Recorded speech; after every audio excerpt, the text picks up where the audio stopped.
Well, it's one of the under-discussed and perhaps lesser-known chapters of the Second World War. That is, the Nazis' racially-based massacre of anywhere between 250,000 and 500,000 Roma, on top of the more than 6 million Jews that were killed in the Holocaust. Roma victims were also subjected to internment, forced labor, sterilization, deportation, and mass execution, though the journey to having the genocide against the community recognized as such has been more complicated.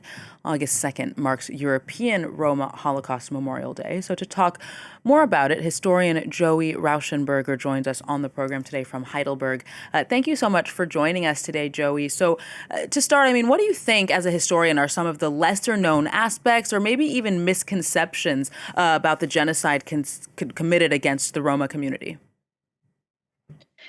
Well, in European societies after World War II, it took many decades to accept that this genocide of the European Roma was basically, in terms of the quality, the same like the Holocaust of the European Jews. This past April, you said it took a lot of time to get it kind of the scale of it recognized. In April, a collective of members of the Roma community here in France launched a campaign lobbying the French government to officially recognize the genocide of Roma and Shinti people during the Second World War, and also for August 2nd to be the National Day of Commemoration. Is France alone in this kind of refusal to officially recognize this genocide as such, and why is there such reticence? Well, in Germany, the official recognition of the genocide of the Sinti and Roma was already happening in 1982 by the German Federal Chancellor Schmidt.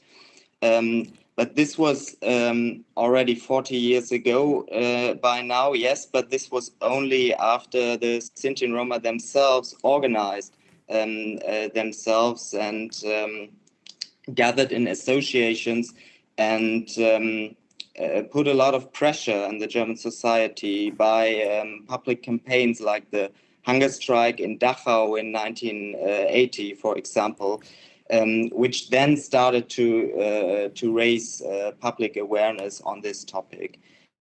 And so sorry to interrupt you. Yes. Go ahead. No, it's fine. Just go ahead. I meant to just kind of add, so what do you think was behind, why did it take things like a hunger strike and for the community to organize in order for the German government to recognize the genocide? Yeah, that's an important question. I think this is due to the Sinti and Roma have kind of always lived at the margins of the societies in Europe since their first arrival in the late Middle Ages. They faced marginalization, discrimination, and a lot of hurdles to integrate and be part of the society. So these people were kind of unseen by the majority societies of Europe, and this didn't change after 1945. So to piggyback off of what you just said there, the Roma community obviously still to this day faces widespread discrimination, social exclusion, and stigma across Europe, really. Can you expand upon some of the modern day challenges and whether or not you think that this is linked, perhaps in part, to some of the failures of European governments to recognize the crimes committed against the community in the past? If I understand you correctly, you're referring to today's trouble in the European government's policies towards the Roma. Of course, as a historian, this is not my major field of expertise, but I think you can surely say that there is a widespread mistrust in the Sinti and Roma communities towards the government, and this has a lot to do with how they were treated in history. With the Holocaust of the Romani peoples of Europe, and in part also the treatment of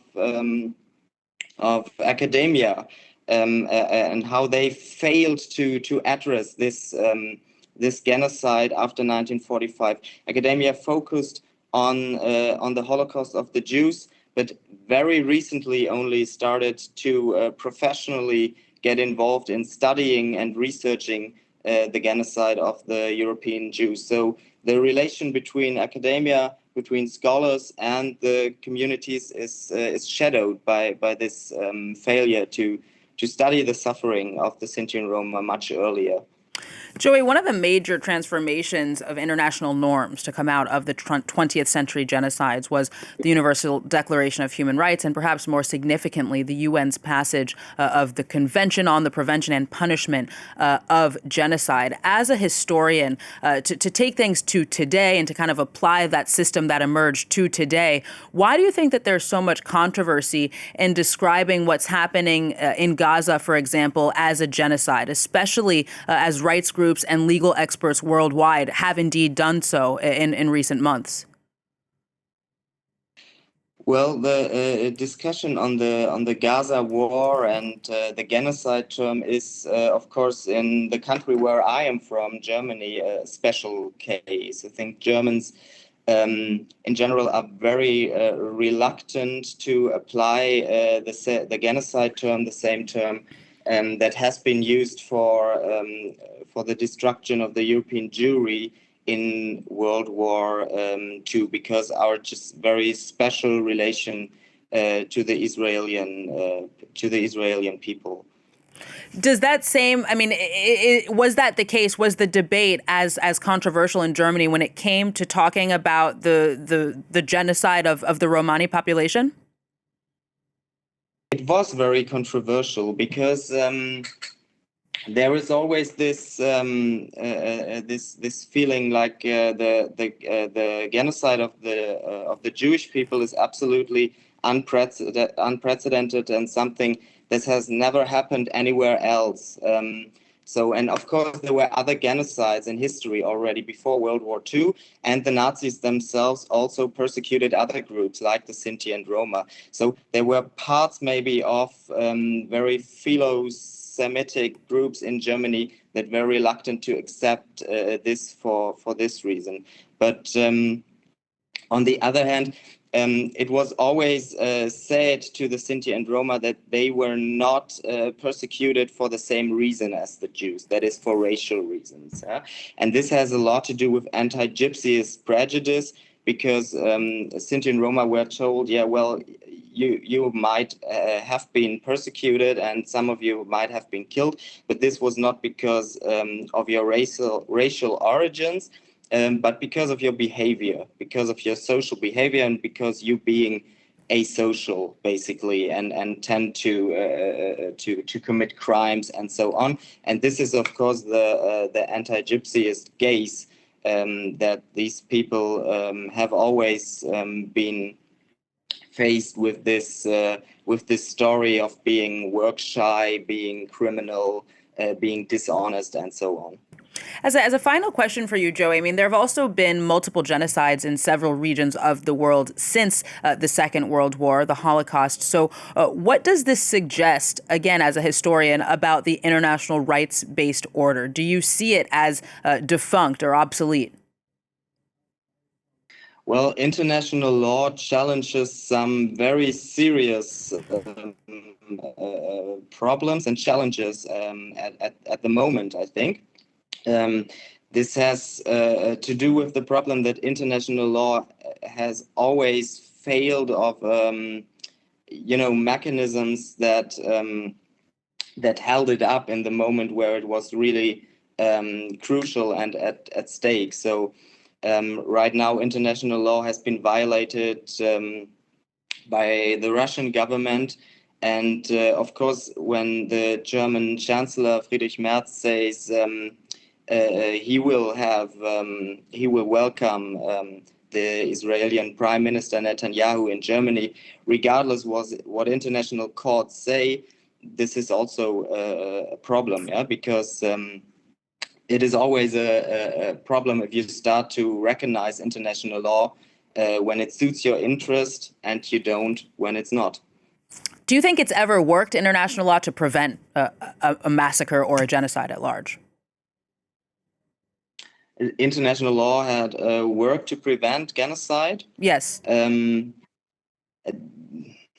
I'm not sure about this, but it will probably have been it was helpful, I think, in some cases to coming to terms with the past after genocide. So thinking about the wars in Yugoslavia in the 1990s, or conflicts in Africa, in Rwanda, also in the 1990s. So perpetrators of genocide, and this is only since the evolution of international law, so to say, perpetrators of genocide and government leaders who commit genocide have to fear. It's not necessary that they are punished, but they have to fear that they are punished for what they are doing. And I think this is what international law can contribute to the prevention of genocide as well.